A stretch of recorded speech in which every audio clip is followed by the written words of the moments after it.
Indigo एअरलाईनची monopoly झाली आणि जन्माला आली शंख एअरलाईन। ही गोष्ट आहे हमाली करणाऱ्याची, टेम्पो चालकाची, आणि ही गोष्ट आहे रस्त्यावर ट्रक चालवण्यापासून ते रनवेवर विमान उडवण्यापर्यंतची। गोष्ट उत्तर प्रदेश कानपूर पासून सुरू होते। येथे एक मुलगा होता, नाव श्रवण कुमार विश्वकर्मा। शिक्षण अर्धवट राहिलं, हातात पेन नाही तर स्टेअरिंग आलं होतं। कधी लोडर म्हणून तर कधी टेम्पो ड्रायव्हर म्हणून काम केलं, पण डोक्यात एकच विचार होता, आपणही काहीतरी मोठं करायचं। मग सुरुवात झाली TMT लोखंडाच्या सड्यांपासून, मग आला सिमेंटचा धंदा, नंतर मायनिंग, आणि तो मोठा होत गेला आणि शेकडो ट्रकची फौज त्याने उभी केली।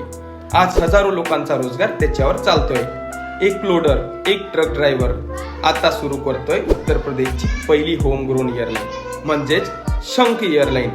सामान्य माणसाला विमानात बसवण्याचं स्वप्न तो पूर्ण करतोय। इंडिगो एअरलाईनच्या मोनोपॉली नंतर शंख एअरलाईनचा जन्म झाला।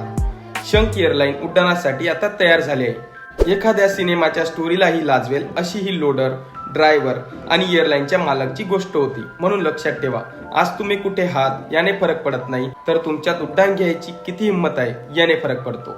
धन्यवाद।